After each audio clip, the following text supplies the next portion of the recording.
Hey guys, welcome to another episode of Girl, Is That Legal? With your host, Attorney Simone Redwine. And today we are going to be breaking down the Jonathan Majors verdict. So today he was found guilty. There were four total charges. He was found guilty of two and not guilty of two, which we call a split verdict. So I'm going to give everyone a chance to come on in. Great. I see y'all slowly coming on in. As you come in, let us know where you're coming from. We're going to break it down together probably over the next 45 minutes to an hour. And I'll also take any questions from you guys, whether you want to put it in the chat or if you want to actually, you can come on and just not turn on your camera. I'll break it down that way. And then after this, I'm going to work on a 90-second breakdown summary of the most important facts from the case.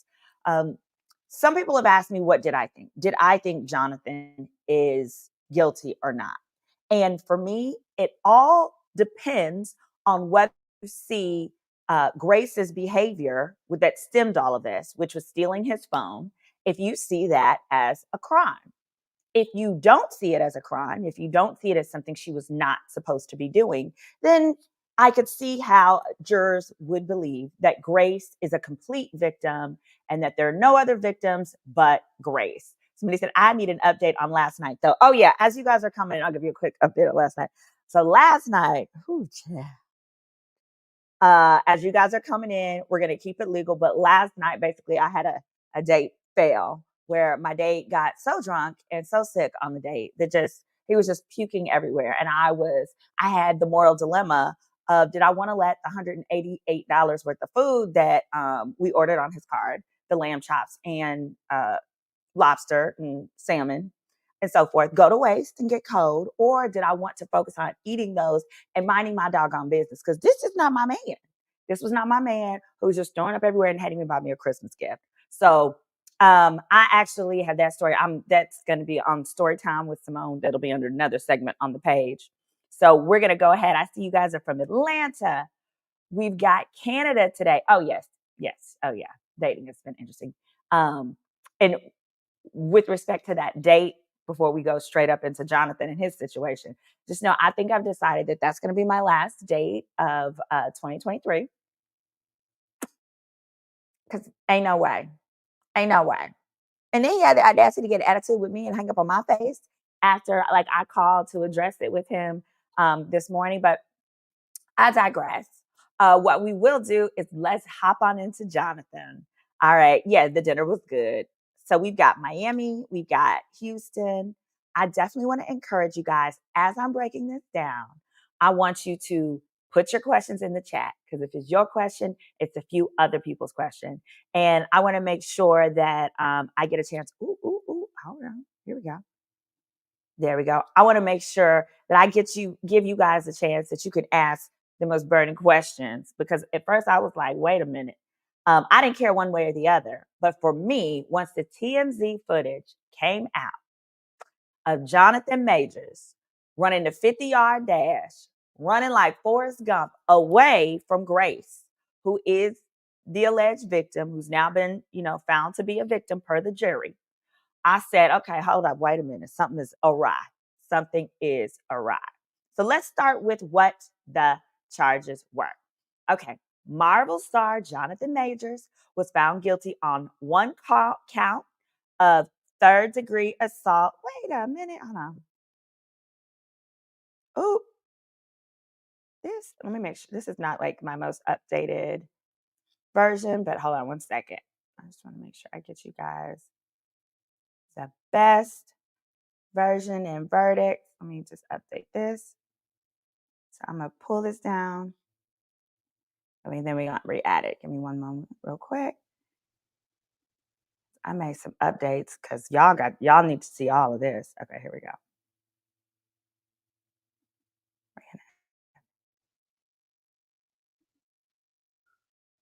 We're getting it. Oh, Megan. Poor Megan. Here we go.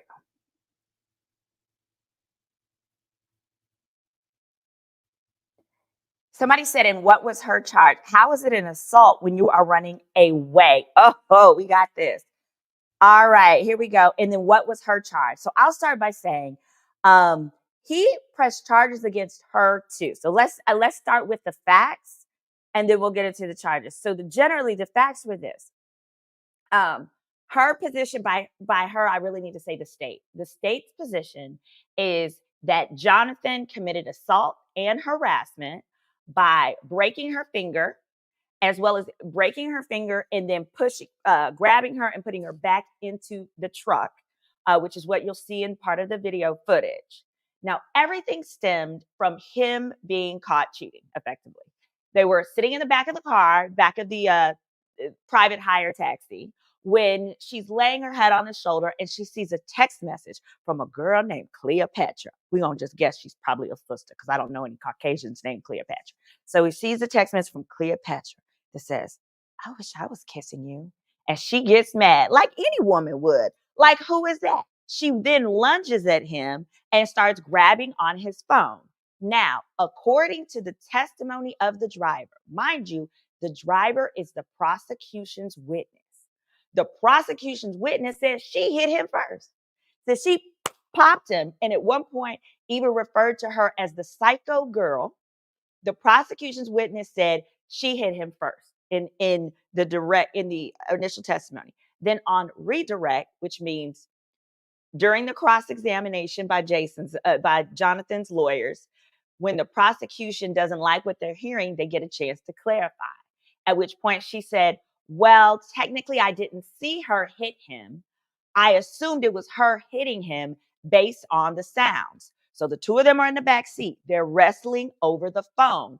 Apparently, during the wrestling over the phone is when Grace's finger gets broken. Now, Grace's testimony is in going for the phone. He didn't want her to have the phone. And so he grabs her arm and twists her finger and takes her hand behind her back and then pops her in the head.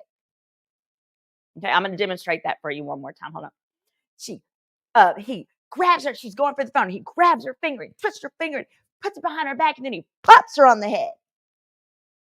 This is her testimony. He pops her on the head in some capacity. And that is the form of assault. So in turn, it broke her finger or sprained her finger or whatever, due to him saying, "Now, girl, you're not going to get my phone." Boom, boom, boom. Some type of way. She gets knocked upside her head, okay? Now, that doesn't sound like something that couldn't happen, especially if you're somebody who has a job like myself, like him, where you do all kind of transactions and things from your phone. And I can see an angry woman taking that phone, breaking that phone, going in the phone, seeing a bunch of other stuff. She has no business. So I can definitely see him going for the phone. When I said, in my opinion, it turns on how you view things. I personally, if this were my client, I would use the theme of theft. And throughout this case, that's not what was used. Instead, they used race and lies. I'd use the form of theft because you have every right to bop somebody upside the head who is taking your possessions. So let's assume that these are not boyfriend, girlfriend.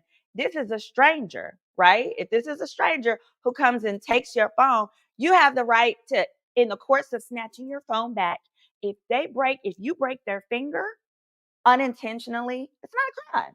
Guess you shouldn't have been touching other people's stuff. If they get bopped upside the head, once again, it's not a crime.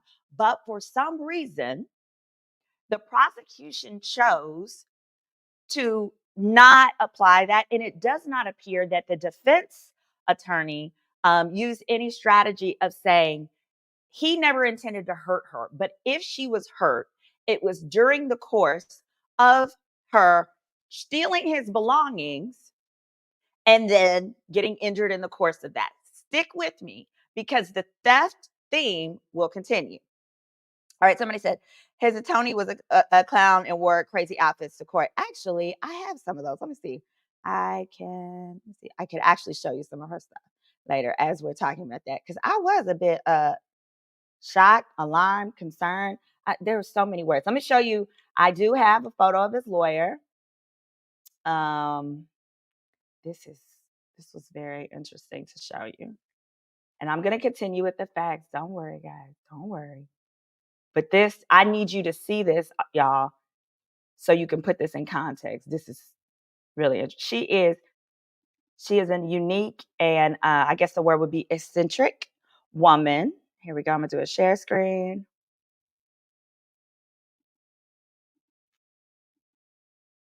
This is her. This is her from the back. So she's got on gold sneakers. I'm assuming in court. I'm sure she switched to like dress shoes, but she's got the gold sneakers with the coordinating gold lame backpack, um, the blue flower uh, hmm, jacket dress with the fur puff hat. I wore one of those in Aspen once. But I'm just saying, just to give you an idea of the fact, and she's an Asian woman, of the fact that she is an eccentric young lady. That's just the point there. She's an eccentric so and so. Okay. So in continuing with the facts, um, somebody said all that tussling, fighting, and arguing. No, ma'am, no, sir. I'm going to keep going with the facts too. All right. So where I just stopped at is they're in the car, tussling over the phone. Prosecution's theory is her finger was injured during the tussle over the phone. This is really important, guys, because remember, initially, he and his lawyer stated the facts, when the facts are shared with you all, you will see that this was not an assault. This was not a crime. I'm going to go to that text message because for me, now that I understand that the crux of the prosecution's argument is that Jonathan broke her finger, I want us to read the initial text messages that came out. And these came out before we had all the facts. I want us to now read them in context. So I'm actually going to share the initial text message with you. Here we go. I'm going to make it bigger and I'm half blind, so I'm going to read it. This is her to him. It states, oops, please let me know that you're okay when you get this. Grace to Jonathan. They assured me that you won't be charged.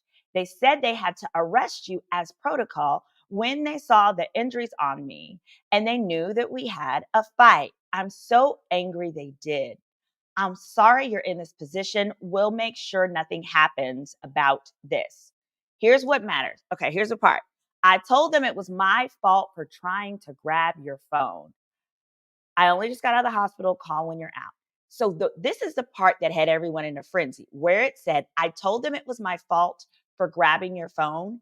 That was the part that some spun, because they didn't have all the facts, spun to say, oh no, she's so much of a victim that she has been conditioned to believe that when she gets beat, it's her fault. That she's a conditioned victim to feel when she gets beat, it's her fault. I disagree. Because in the instance of you getting injured while stealing someone's property, again, the theft theme, you getting injured while that person is recovering their property, I would agree with you, Grace. It was your fault for trying to grab his phone, specifically with reference to the finger injury. What do you guys think? Do you think that you look at it now in a different context, now that you know she's referring to her finger being injured as a result of grabbing the phone? If that finger was not injured, we wouldn't be here today. That is actually the injury that's the crux of all of this. The bop on the head, the other stuff, none of that. Second, now this is the second text she sent. This was 3 hours later. Somebody said, do I disagree with 12 jurors? Number one, no, it wasn't 12, it was 6. And the answer is yes, that I do. And what I'm going into is what I'm breaking down is the facts. We're going to talk about the charges, and we're going to talk about the fact that I can understand that if a jury was not given the theme or the option of this being done during the commission of a crime, i.e., her theft of his phone, I can understand how the 6 members of the jury, 3 men, 3 women, came out as they did. I don't agree, but I can understand it. So that's what I'm speaking to here. I think let this case go. Somebody says she seems like the type that will lie about abuse. Well, here's the second part that was interesting. This text message, this is from her to him the day after. It says, they just called again, as in the police, to check on me. I reiterated how this was not an attack and they do not have my blessing on any charges being placed. I read the paper they gave me about strangulation because initially he was also charged with strangulation and she provided photos of her neck. We're going to get into that. I said point blank, this, as in strangulation, did not occur and should be removed immediately. The judge is definitely going to be told this. She ensured this to me. I know you have the best team and there's nothing to worry about. I just want you to know that I'm doing all I can on my end. I also said to tell the judge to know that the origin of the call was to do with me collapsing, and as in the call for 911 had to do with me collapsing and passing out, and your worry as my partner doing to our partner due to our communication prior out of care. She promised all will be relayed, meaning that last part, she's saying, I reiterated to the judge, Grace, is not who called the cops. What's important to note, Jonathan is who called the cops because she was still acting crazy. And Jonathan is previously iterated to her that his fear as a black man calling the cops is that there is some way in which no matter how innocent he is, it will be twisted on him. So a lot of people were unaware that the cops were only there because Jonathan called them. Specifically, what happened is so they're having the fight in the car. Um, she starts beating him, right? Hitting him and stuff. He's snatching his phone out and then he jumps out of the car. He doesn't say, wait, he doesn't really say he's like trying to get out of the vehicle while she's hitting him. And he hops out. As he's hopping out, so is she. This is where we get the charge of harassment.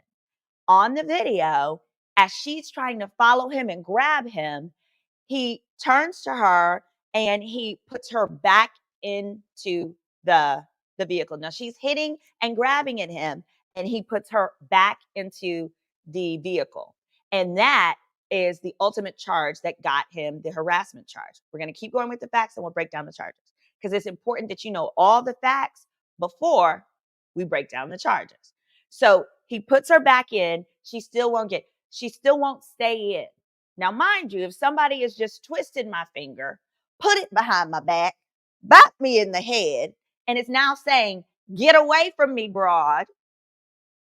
If I feel scared and frightened of him, I'm not going to follow him. Instead, she begins to then, he's trying to get away from her. He's walking out. He's trying to get away from her. And at one point, you see him like pull his arm from her. Now, again, I don't know if maybe she could have also injured her finger as he's wrenching away from her to run off. And then you see her follow him and chase him down for multiple New York blocks. Then in the video, what you'll see now, some people said, oh, it looks like he stole her phone. He has her purse. He has her ID. No, guys, that would make too much sense. He had none of her belongings, not one. She still wanted that phone, apparently, or him. He runs and runs and runs to where he ultimately runs to a hotel to take shelter because the defense's position is that she's hit him and bloodied him. So he's now bleeding. He doesn't want to be seen bleeding in these New York streets, and he's fearful to go home because they share a home together and he knows he's dating a nut. So what does he do? He runs into a hotel, gets a room, and he actually doesn't go home that night. He stays at the hotel overnight. Now, what does the victim do? So when you see him running, he's running, running, running. At one point, you see him walking, and he's walking past her. She's standing there, and she's talking to this group of people. What do you think she's talking to them about? I don't know, guys, exactly. Well, actually, we do know. What she convinces them is that they should all go to a club. So rather than going to a hospital, rather than going to an urgent care, and rather than going home to sit herself down and regroup and think about this life that she's living that where she's apparently in this abusive relationship, she goes to a nightclub with strangers. So those strangers from the street, they go clubbing together. While at the club, and there's footage of this, I'm gonna play for you. While at the club, she then uses Jonathan's credit card to buy everybody drinks. Shot, shot, shot, shot, shot, shot, shot, shot, shot. It's a victim doing shots, shots, shots, shots, shots. Yes. Oh, okay. That's adrenaline and shock. That's not weird. Okay, thumbs up if you agree with Hey, you there. That's adrenaline and shock. It's not weird to go hang out with strangers you're meeting on a street corner during a foot chase for your boyfriend that you said has just abused you, to then go hang out with them at a nightclub and use his credit card to buy everyone champagne and beverages. Again, that would be the theft theme that I would return to as an attorney to say, wow, the gall here, the unmitigated gall. I said, she's his crazy girlfriend and he's used to it. Very likely. She sounds like an alcoholic. Well, yeah. So that's also where those weird, the whole, him lecturing her about coming home drunk and saying he needs that Coretta would never do that. Neither would Michelle Obama, is because she in fact did that. She has a night out with friends. Well, not even friends, a night out with strangers where she buys everybody alcohol on his credit card. That's the other thing. The domestic violence victims I know of would be so fearful to do something like use his credit card to buy champagne while he's ducked away at a hotel, bloodied from our interaction. They'd be fearful of doing something like that. Because they're accustomed to dealing with a man where the slightest thing would set that man off, that they wouldn't actually do something that is legitimately committing the crime of fraud by using their credit card without permission. After her night out on the town, at some point she gets home. When she gets home, she is so drunk that she passes out and is found pantless in the closet. I'm going to play a video recording of that. Okay, I'm going to play a video recording of that so you can see for yourself how that works. So let's see. Oop, here we go. All right. Oop.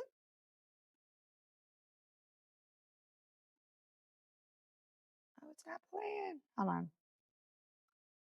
We'll pull this one and do a quick screen share. Hold on one moment.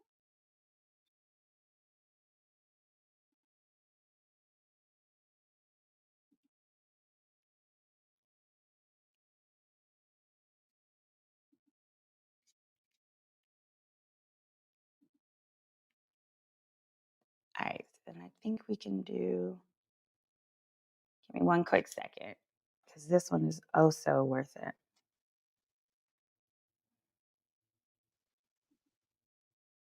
We've got,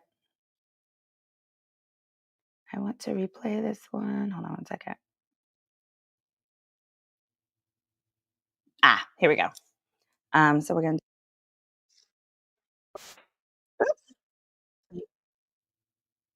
we're going to do this share.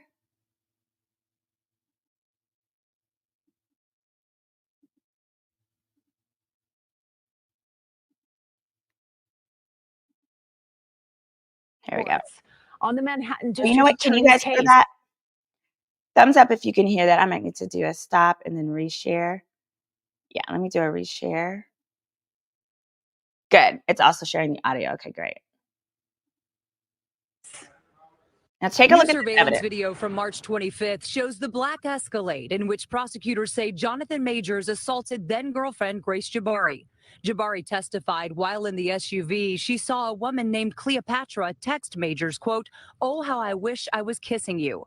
Jabari says she grabbed the phone from Majors, and in his fight to get it back, the actor dealt a blow to the back of her head, twisted her arm behind her back, fracturing her finger, and later shoved her inside the That's the stopped shove. SUV. Prosecutors painted a picture of systemic abuse by Majors This is a dating different back day. months. How dare you come home drunk and disturb the peace of our house? I would like to get to the point. My temper, my trauma, blah, all that said, right? I'm not saying I'm a great man. A great man. The jury saw photos showing items Majors is accused of throwing during an early. Now hold on. I thought this was a bit of a stretch. So what I like, let's keep your credibility.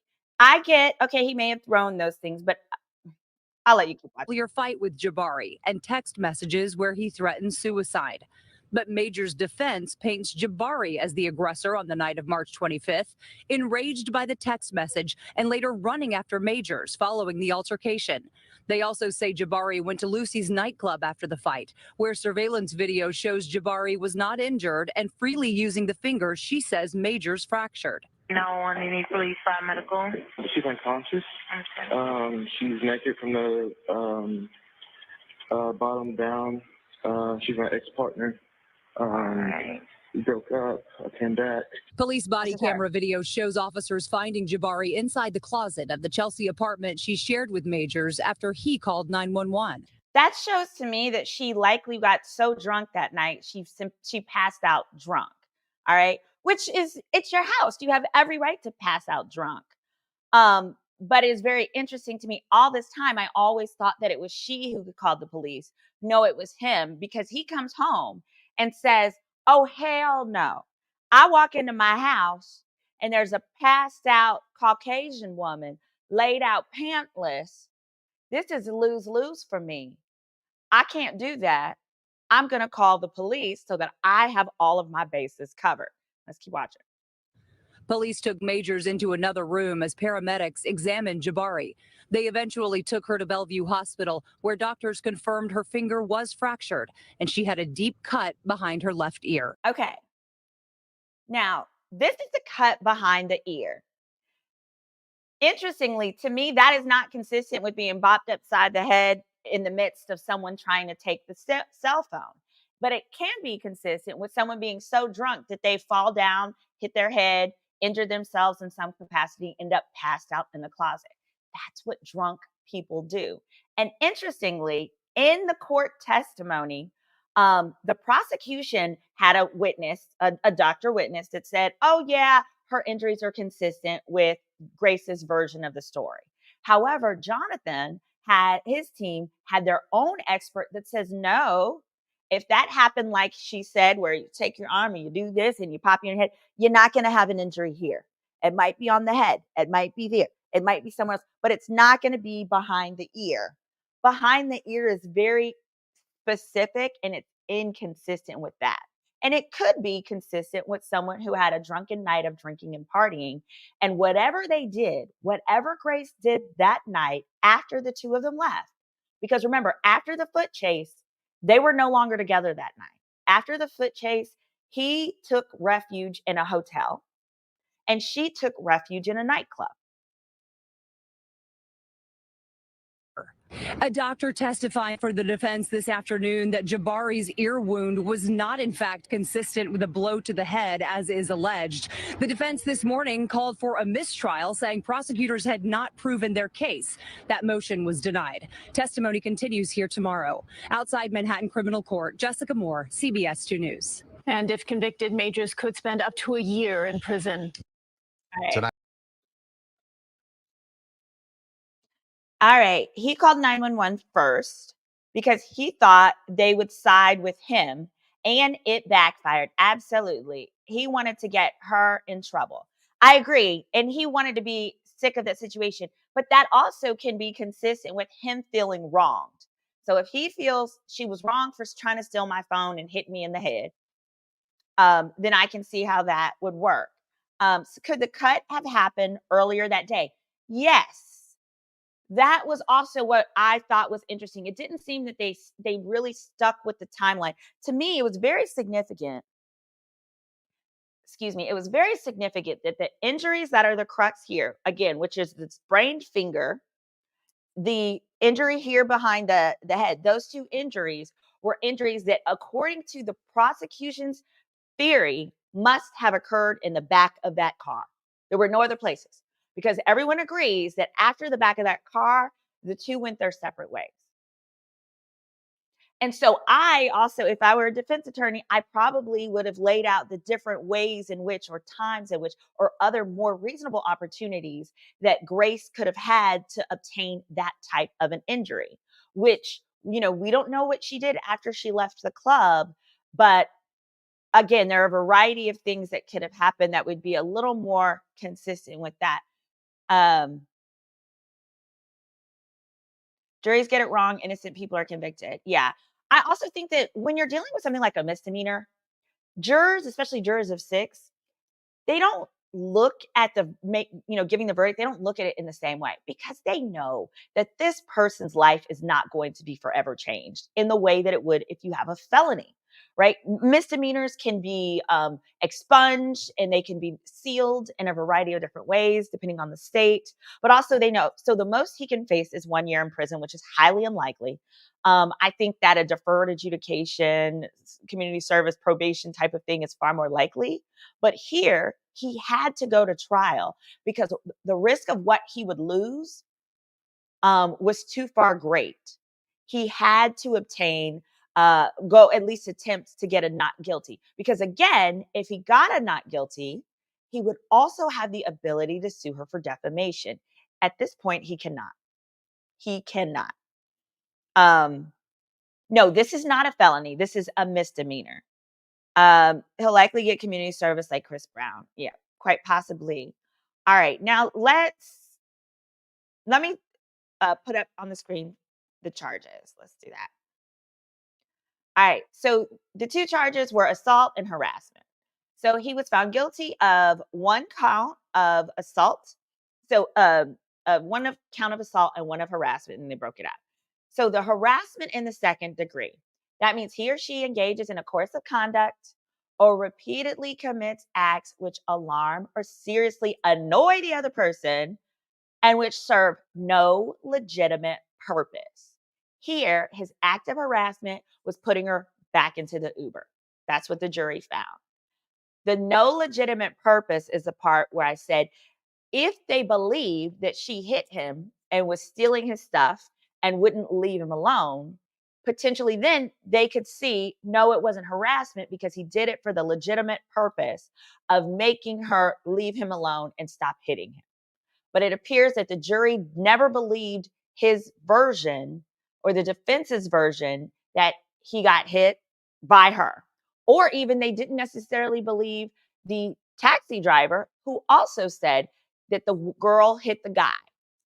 The second charge that he was found guilty of is 3rd degree assault. That's a misdemeanor that happens when somebody intentionally, recklessly, or negligently causes physical injury to another. A defense to 3rd degree assault can be that the punch didn't leave a mark or it didn't cause pain. Here, we saw the finger, and that would be considered leaving a mark. And Grace, of course, said it caused her pain. An additional defense, though, is that you were stealing my stuff and that I was protecting my stuff in a reasonable manner. Now, you can pull out a, bang, bang and do that because that's not reasonable. But what it meant here is the mixed verdict shows that they believe he didn't intentionally hurt her, right? To go one step further, if you went a step further to say she was doing it during the commission of a crime, then there would be a self-defense kind of element or defensive property type of element that could be reasonable. And so the mixed verdict also suggests here that the jury did not believe Majors intentionally intentionally committed the aggravated harassment in the SUV, meaning hurting her finger.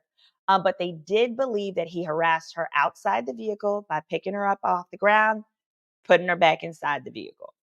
The prosecutor actually said during opening statements that Majors grabbed and squeezed her hand, her right middle finger specifically, and then struck a blow that swiped across the right side of her head. And then that after they got out of the car, he picked up Jabari, shoved her back into the car. So I hope you guys are clear on that. Those were the charges that were problematic for him. And then I'm gonna play for you guys. We're gonna play the videotape of the Run Forest Run, so you could take a look at that.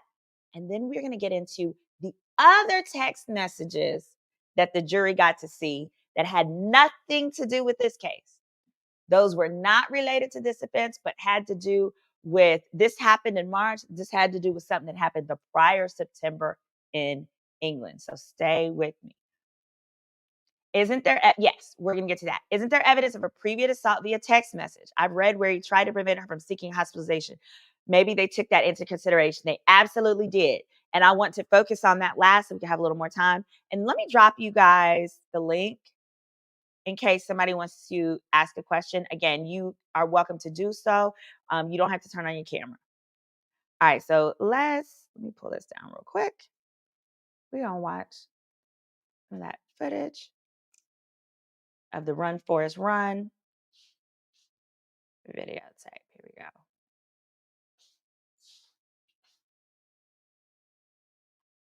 Here we go.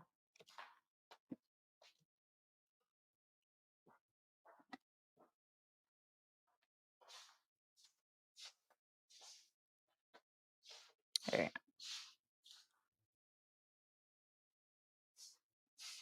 Oh, here we go. And share.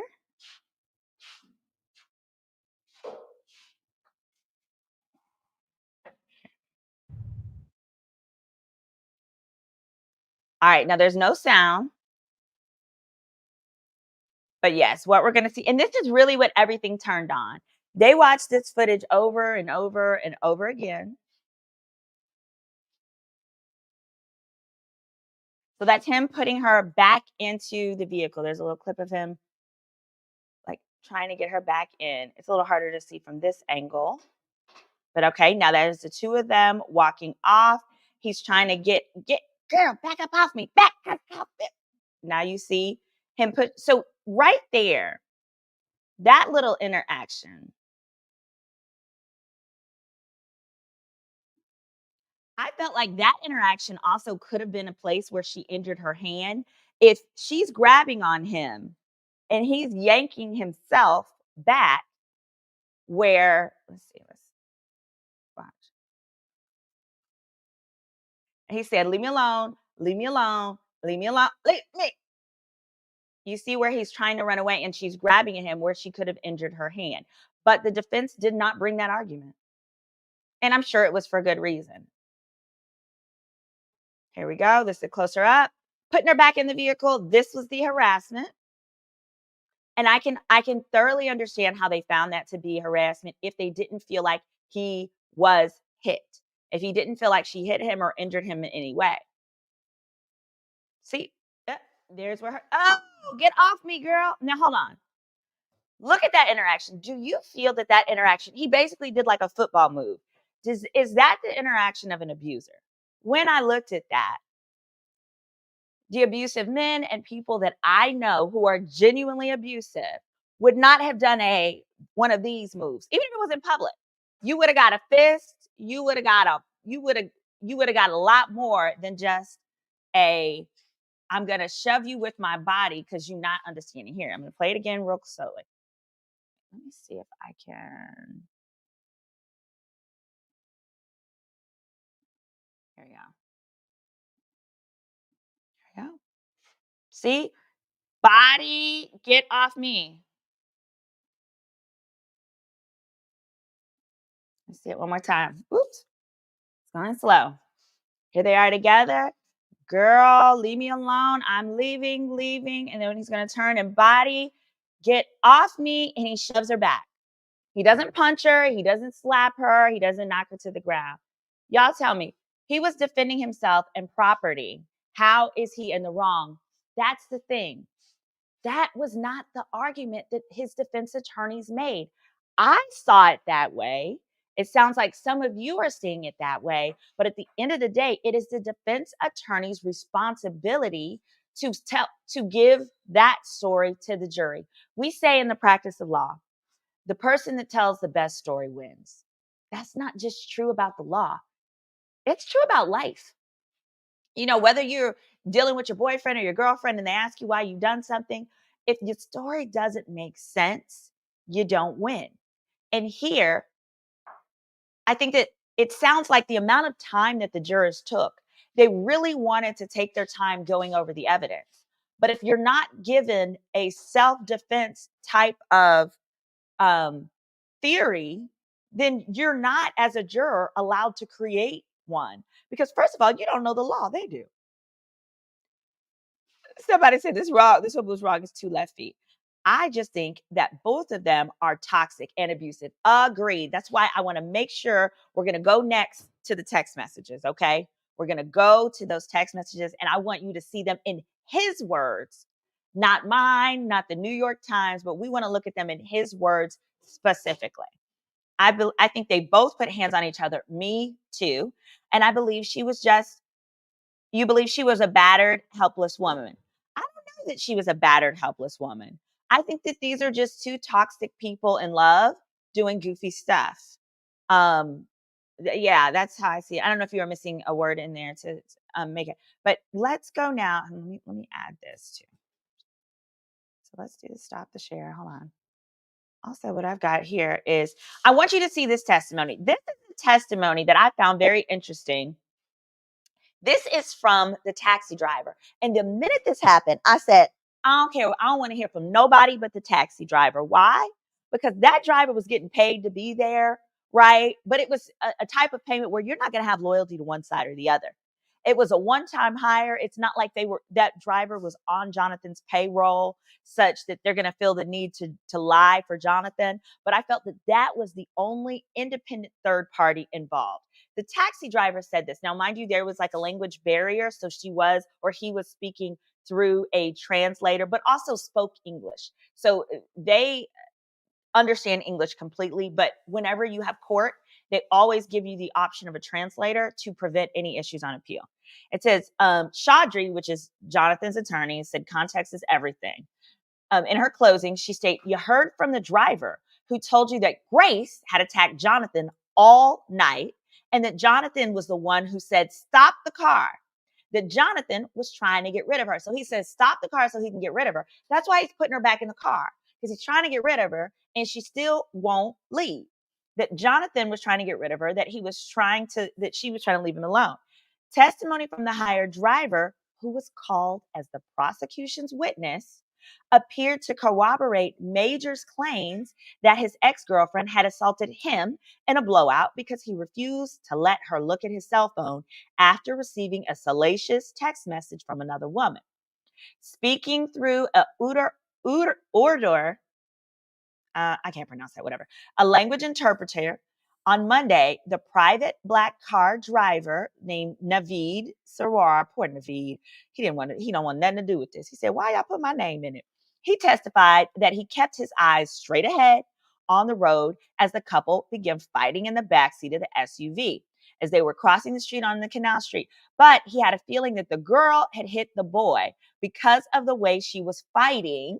So she was fighting and the sounds that were produced because of the way that she was fighting. So you as a juror, if you believe that she was fighting him and that could provide a reasonable reason for him to be putting her back into the vehicle, not slapping her, not hitting her, not attacking her, but putting her back in the vehicle so that he could leave peacefully.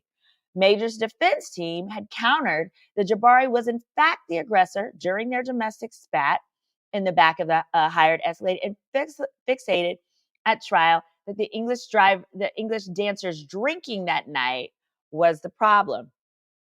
While detailing the night of the incident, Jabari said her head was resting, and then she saw the text message. She said that she was shocked and she admitted that she grabbed his phone and turned away from him. Boom. That's so believable. I believe she did. She took it over here. At that point, she said she felt a heavy thud on top of me. What I knew to be the weight of him on top of me, trying to pry the phone out of my fingers.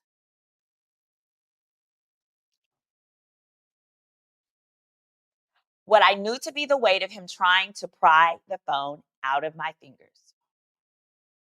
If these people were not in a relationship, let's change it. If these were coworkers, who would be at fault? If these were coworkers, let's say they're two women, not men and women. I want to take the gender out of it because we want to focus on the facts.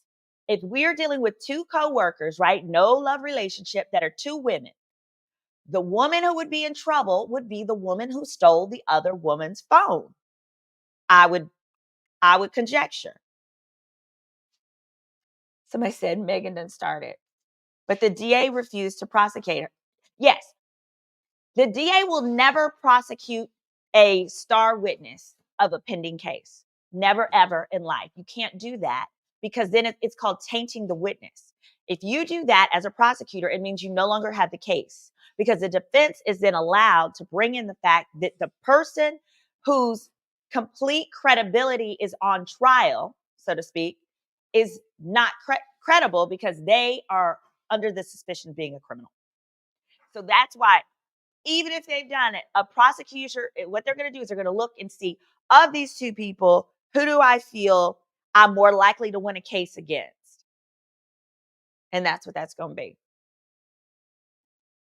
Somebody said, so did she sue him or the state? The state picked up the charges and she cooperated. Now, remember, earlier on, I read to you her text message to him. She said, I'm not going to cooperate. I'm not going to do any of this. So we'll go back to that. I want to show that to you. This is very important. Hold on. Let's get that text message back up. Here we go. Let me know you're okay. This is all her, both of these. They assured me you won't be charged. They said they had to arrest you as protocol. I'm so angry they did, and I'm sorry you're in this position. We'll make sure nothing happens about this. So I thought to myself, this was right after it happened. What changed between then and now, where not only is she not making sure nothing happens about it, but she said, I'm going to be the star. I'm the star witness. Not only that, they paid for her to fly to America. Now, she's a dancer over in London somewhere. They paid for her to fly from London to America and put her up in a hotel for multiple days, for like 5 days in New York City. This whole time, so that she could give this star testimony.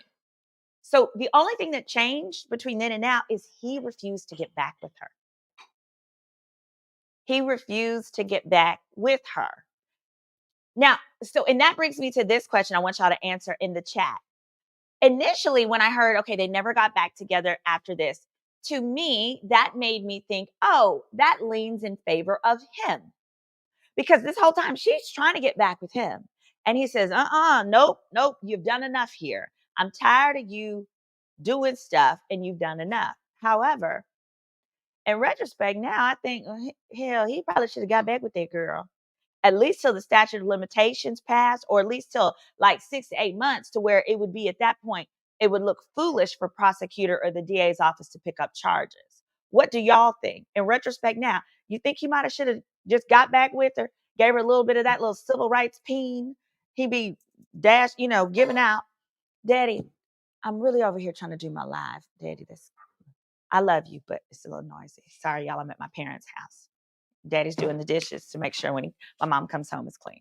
Anyway, so no, you say no, he should not have gotten back with her. No. It would have only gotten worse. That's very true. Please address the composition of the jury. All I know is that it's 3 women and 3 men, but I have been dying to find out about the race.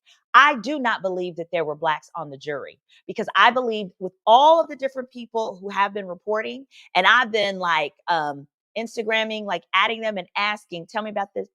Nobody has said anything about there being Black people on the jury. That says 2 things to me. Number one, that the prosecutors, girl, guy, both of them, they knew exactly what they were doing. This is why when people say, oh, racism is done and stuff like that, and the legal system, it's unjust to everybody.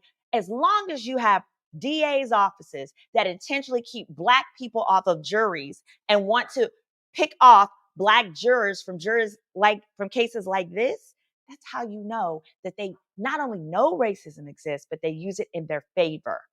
Not one person reporting on this case has stated that they've seen a Black juror. And I don't see why that wouldn't be relevant. I've specifically been asking about that because I feel like, bless her little heart, the quirky lawyer for the defense, you cannot use a race-inflamed theme without Black people on your jury. And not just 1 or 2. You would need at least 3. If you got 6, you need like 3 of them. Enough to hold out, enough to convince others.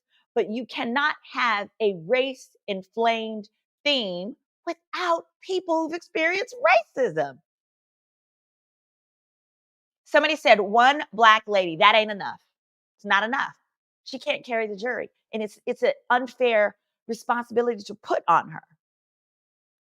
Somebody say, no way New York County doesn't get a black jury. You're right. So it sounds like they had one. What happened to a jury of your peers? Right.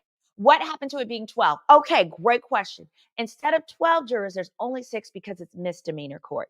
So misdemeanor court in New York County and many other counties as well is only 6. Remember in the Trayvon Martin case in Florida, that one was only 6 as well. That definitely was not a misdemeanor. But yes, so it was only 6. There were 2 or 3 Asians or Latinas, they said, 2 or 3 Asians, Latinas. Asians don't count. Not for this purpose. Asians don't believe in racism. They believe generally, I'm talking about jurors. I'm not talking about real life Asians like the ones you personally know. But I'm saying generally as a whole, their theory is it's about merit. That's why a lot of them don't even like affirmative action. They feel like it's about merit and that if you're being mistreated, it's either because you're an immigrant or you lack merit. So if I was doing a race-based theme, I would want at least 3 blacks. And you never know with New York Latinos, what side, Florida Latinos either, to be true honest, what side or how they feel about race related things. So yes, so there was one black lady. Somebody said, damn, all over a text message, all that money and time. Was he remanded after the verdict? No, they're not going to remand him after the verdict. This is a misdemeanor. The absolute worst, if he were a person with an extensive record, he might be able to get a year. If he gets a day of jail time, something is awry. This is not a jail time offense. Because remember, it's still a matter of this happened as during the exchange of the cell phone. All right, now I am going to, here we go. For the text message. Now these, I'm gonna pull this down because I want your attention while I break this down. The text messages that really turned the tide. And mark my words, Jonathan Majors will be appealing. All right, I won't say mark them, but I'll say I'm gonna give it about a 90% chance he's going to appeal this verdict. But I don't believe that it's going to help with respect to the contracts with Marvel and these different entities that really were hoping he'd get this not guilty so that they could move forward and continue to keep him in contract, right? So he's going to appeal because the biggest injustice that I saw here, aside from the charges getting this far in the first place, was the fact that they allowed in text messages from a prior incident. Now that's something called prior bad acts. Now the law is very strict with prior bad acts.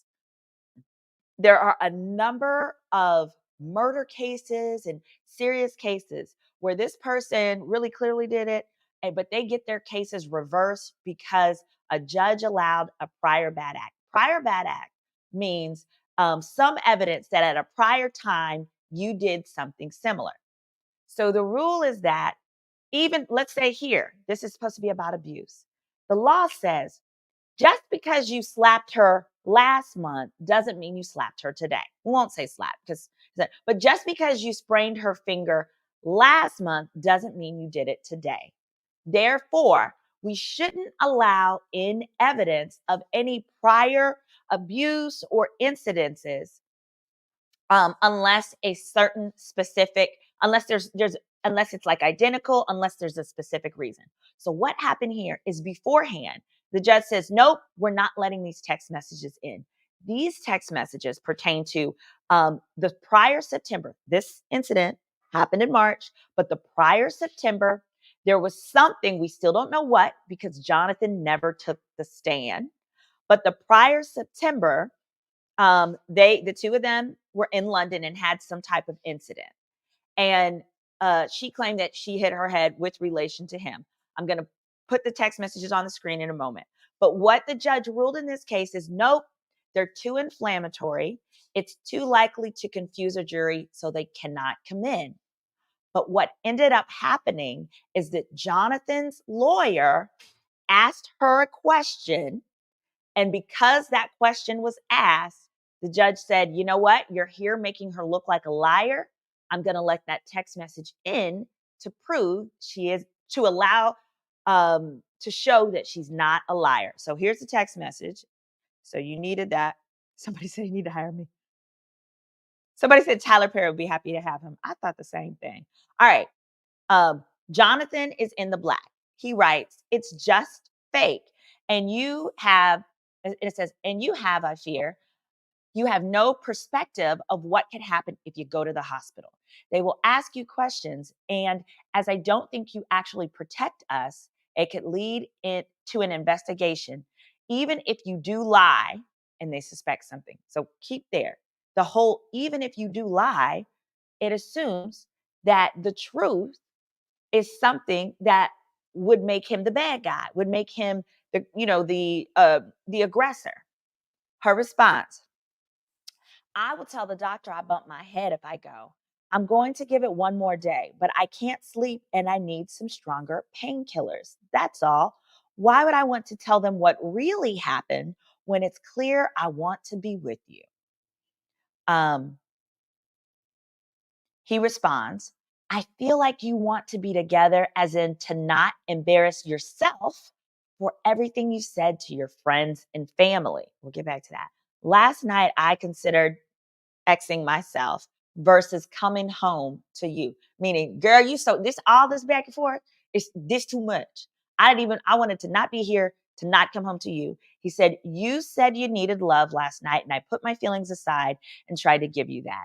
I need love too. Or maybe I'm such a monster and horrible man that I don't deserve it and I should just X myself. This way of existence is miserable. All right. Now, even taking this in context. So if we take it in the worst way, this is him. Now, again, remember, this is not from the night at question. This was something that happened 6 months prior. And I'm okay with giving it an interpretation that he did something to her that bumped her head. However, knowing people who behave as she did, did after this, right? This is a girl who's an alcoholic. She has a drinking problem. She, after claiming to be, assaulted by her boyfriend who broke her finger, she then takes his credit card and goes partying with strangers that she's found on a street corner in Manhattan. To me, that is quintessential drunk behavior.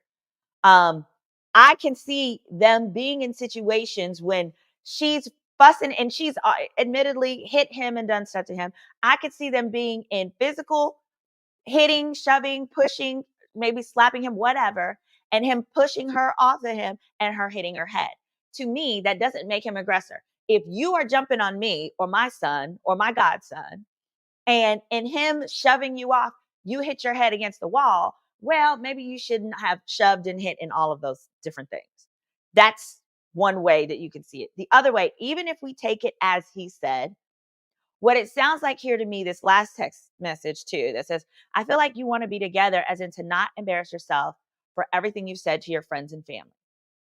So whether that is, you've told them, they know how successful you are, that he is, as well as they know, you tell them about all our problems.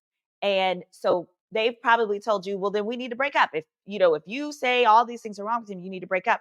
Sometimes people stick together because they don't want to seem like a failure to their friends and family. And I get that. Why was the media telling us those texts were from the same night? That's why you got to come to my page. This is why I do what I do. Because whenever something doesn't make sense, I go and I investigate it myself. And I pull the court records and I pull this and I pull that. Because I said, this don't make no sense.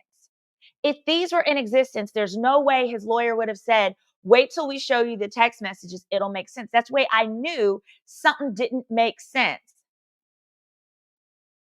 Something didn't make sense. So these are not the same days. I feel that even if he bopped her that day, I still don't believe that he bopped her personally, um, the day that we're talking about here. And I'm basing mine on both the video and how he conducted himself when he shoves her. Basically, he doesn't slap her, he doesn't mush her. He uses his body to say, get back away from me, in the way that she chooses to chase him down multiple blocks as a victim, use his credit card to party with strangers she's found on a street corner, and then is later found the next morning passed out, drunk, pantless. It's really odd. Somebody said, I'm glad I found sane commentary. Somebody said, he sounds like classic manipulation. People can fake text messages. Did they make sure it was real? Great question. If they felt these were not real, they would have opposed it as being unauthentic. So again, the reason these were ultimately admitted, and I want to make sure you understand this, it was because initially the judge said, hell no, they're not coming in. And then when she was on the stand, Jonathan's attorney asked her, did Jonathan ever prevent you from ever seeking medical attention? She said yes, because she was referring to this incident, not, so as in this incident in London. She was not referring to the incident that took place that caused them to be in court at trial on that day. So bless her heart, that's an understandable confusion. However, if the attorney would have said specifically, on this instance, did Jonathan ever try to prevent you from seeking medical attention? See, that attorney probably assumed, since the judge had already ruled, and that ruling was clear to Grace and everyone else, that they would not be talking about that prior incident, that they would only be talking about this. Understandably, Jonathan's attorney felt that it's clear I'm only talking about this incident, right? But because that happened and Grace said yes, she then went in on her and said, no, he didn't. That's not true, blah, blah, blah. That caused the prosecution to say, Your Honor, may we approach? And they said, Your Honor, they're up here making her look like a liar, as though, but she's not lying. She's confused. She's referring to a prior instance. And Your Honor, that's not Grace's fault. That's the fault of the attorney who asked an unclear question. So I want you to be very clear on why this came in. And also potentially when he appeals, if he appeals, this will be the crux of the cause for appeal. Because what will happen is the appellate court will say, was that good enough grounds to bring in something that is so confusing and so prejudicial is the word. It's prejudicial because, and it's not relevant, but it's extremely prejudicial. It's not considered relevant because it's not relevant to whether he hurt her March of 2023. And it's prejudicial because once you hear and see this, like one of our viewers here who said, oh, he doesn't sound like a manipulator. He a manipulator. He probably did that shit. He did that. That's what you're going to think. And that too is understandable. And that's why there's a whole heap of problems, and I anticipate this is going to be why he files an appeal and then attempts to appeal. But the problem is, when you're dealing with movie theaters and movie theater budgets and all of that require marketing and require people to come to the theater because they love somebody and support somebody, once you've already been found guilty, don't nobody care about no appeal. By the time an appeal comes through, and even if it knocks it out of this, that, and the third, we're all gone to our other personal problems, okay? We don't, the damage is already done. The word choice tells it. That's a great point. If the attorney, I thought about that too, if his attorney says, for this incident, did he ever prevent you from going to hospital? It makes it seem like what? There were prior incidents. So for that reason as well, I feel like his attorneys have a very strong ground for an appeal, because it was clear from everyone involved that all questions, all commentary, all responses were exclusively to be relevant to this incident only, right? And that just simply by phrasing it as, in this instance, did he ever prevent you from going to seeking medical help, would make it sound as though there were prior incidences that maybe he didn't try to get you to seek mental help. But that period, there were other incidences. And that is the problem. Yeah, the damage is done. It's gonna be Tyler Perry up in here. Yes. And so Kim Brooks, yeah, I do too. I think that the text messages were the problem, but I want to make sure that you leave this live knowing that the text messages were likely the nail in that coffin, and it wasn't even the coffin for this murder. It was a couple for somebody else on a different day, or for these two people, but pertaining to a different day and a different instance in a different scenario. But when it comes to Black defendants, here's what frequently happens. Because the crux of racism is the lack of a benefit of the doubt, what happens is people feel more comfortable finding you guilty if they feel, even if he didn't do this, he did something earlier that he just got away with it. So even if he didn't commit this crime, he committed another one. And therefore, we just getting him now for what he got away with before. And so that's what I anticipate a lot of people will walk away feeling after this text exchange. I personally thought that if there was ever a case where he might have needed to take the stand, that one. It might have needed to be this one. If there was an explanation for this text message that could be anything but abuse, he might have needed to take the stand, especially to explain and describe the so-called injuries that Jonathan claims that she gave him when he said he was bloody. Because again, there were no photos of that. He did a disservice of himself by not snapping a photo of whatever injuries he claimed that Grace inflicted on him, particularly if there was blood. Somebody said, I'm going to need to understand why they keep hiring this lawyer. Ooh, yeah, because they're not always winning. And she lost access to him in the money. I still, in his text, he is acknowledging what he did as well. They both sound toxic. Yeah, I definitely see how you could see that.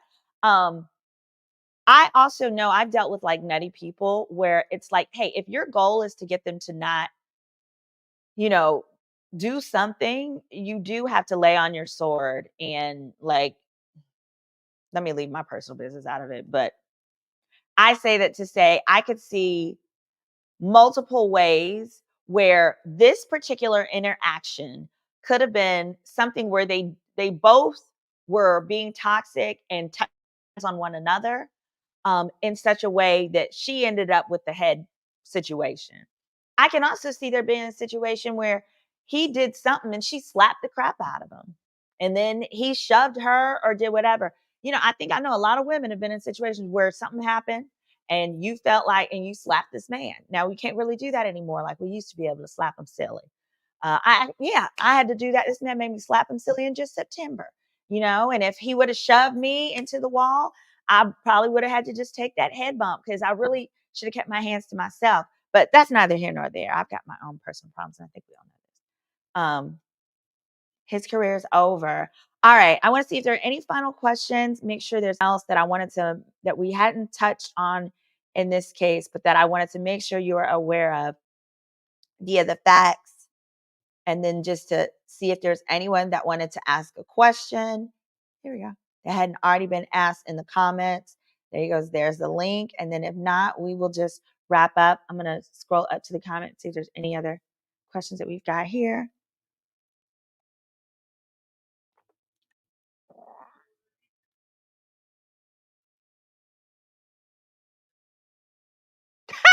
Whoa. Now, actually, this comment is very interesting. So when we were talking about the jury makeup, remember we found it's only 6 people, 1 Black woman, 1 Black person, period. And it was a woman. And then there was like 2 or 3, it said Asian or Latino people. Somebody said if it was 1 Black woman, she would have found him guilty for being with the white one. It's not funny, but I could definitely see where she would be less inclined to give him the benefit of the doubt because we feel like, as a culture, women tend to feel like, no, you knew better. We've been telling you about these scenarios for far too long. He's from Texas, too. So he really should know better. I'm going to tell you a quick story as I'm giving people just a chance to click the link and ask a question if they like. But it makes me think of this. And for my Caucasian viewers, I just want to make sure that you understand what we're referring to is the fact that when you are dating someone of Caucasian, when you're a Black male dating a woman of Caucasian, and when they say you've injured them, they get the benefit of the doubt at all times, no matter what you say. even when they are the aggressor. And historically, that is something that we have instilled in our sons. And that is something that so when you hear women saying he should have known better, that's what we're referring to. And I say we as a culture. I haven't necessarily said that, but I understand as a culture what they mean. But I particularly feel that women, Caucasian women that are European, understand it even less than the American ones, because they don't really understand why there's racism at all. And they haven't lived with it, and they've had less experience to really grapple with it. So if there was going to be a type of woman that I felt would be the least understanding of what you're dealing with, it would certainly be someone who wasn't even American, because they didn't grow up with it. Now, I'll tell you this final little story. Apparently all those others did too. This is all a distraction. America's failing. Yes, it is. You'll find out with the election happens. But so when my little brother was in like 6th grade, all right, he got suspended from school. He was a really great kid. It was a new school. He got suspended from school. I was livid. I've always been someone that was about justice and fairness, and I felt the reason was totally unfair. He was suspended because the rule was he needed to be home from school unless he had tutoring or something. He was in 6th grade. He needed to be home by a set time. And there was this little Caucasian girl who was so in love with him, that had a crush on him. And she was blocking him. She was standing in front of his bike, blocking him, saying like, you got to give me a kiss and then I'll let you get to your bike. And he was like, no, Mandy, move out of the way, move, I got to go. So he had unlocked his bike. He's swinging his bike key and he's like, move, Mandy, move. Because he knew if he kept playing with this girl, he was going to be late coming home and be in trouble. So he's swinging the bike. She lunges at him to get a kiss. And in doing so, she end up getting like hit in the face or hit in the mouth or hit somewhere with the bike lock, and cries and screams, and he gets detention. When the school gave the reason for the detention, they said, because my brother was not supposed to be behind the building at that time of day. So it wasn't the swinging of the bike like it was that he was not supposed to be behind the school at the bike rack at that time. And so my thought was, well, neither was she. She wouldn't have gotten hit and wouldn't have gotten hurt if she wasn't there too. So why is he only getting punished for that? And my mother said, you know exactly why. And I said, well, aren't you going to go up to the school and fight it so he doesn't get this in-school suspension? She said, no, because he needs to understand that this is what happens when you're dealing with little Caucasian girls in America, that when they say this Black boy hurt me, everybody believes that little Black boy hurt him. This is going to be the least expensive lesson he will ever have. So my mom made him not only serve that in-school suspension, but her parents then came to the door and were like, are you guys going to pay her medical bills and blah, blah, blah? And my mother said, absolutely. You send us that bill and he's going to be mowing lawns for weeks until it gets taken care of. She said, I'd rather him mow lawns and have to pay this little $200 bill or whatever it's going to be, and never again make that mistake than I have to worry about him doing something in college with those same girls and it being a much more serious affair, something like this. Baby, to this day, he don't mess with them. To this day, he would tell you about the girl in the bike lock when he was 12 years old. So I say that to say that the vernacular was never don't date them at all or anything like that. But it was, you need to understand that if you're dating one who has issues where you're going to be placed in a situation like that, you will not receive the benefit of the doubt. And you have to decide, is that the life that you want to live? Somebody said, Mandy taught him a life lesson to this day, honey. To this day. Somebody said, good to know. All right. Well, thank you guys so much for joining. I'm going to work on a quick little wrap up that I hope to add to my YouTube. Please hit that like button. Please hit that share. Also, if you could go to my YouTube, which is at Simone Redwine. I'm sorry, my Instagram at Simone Redwine. I'd really appreciate it if you could reshare my Jonathan Majors summary that I'm going to give. It's going to take me a while to do it, but I'm going to have it done tonight so that those who weren't able to join us can get the Cliff's Notes version of why this verdict came out the way it did. Thanks again for joining. Girl, is that legal? Make sure to hit that subscribe if you haven't already, and share this with a friend.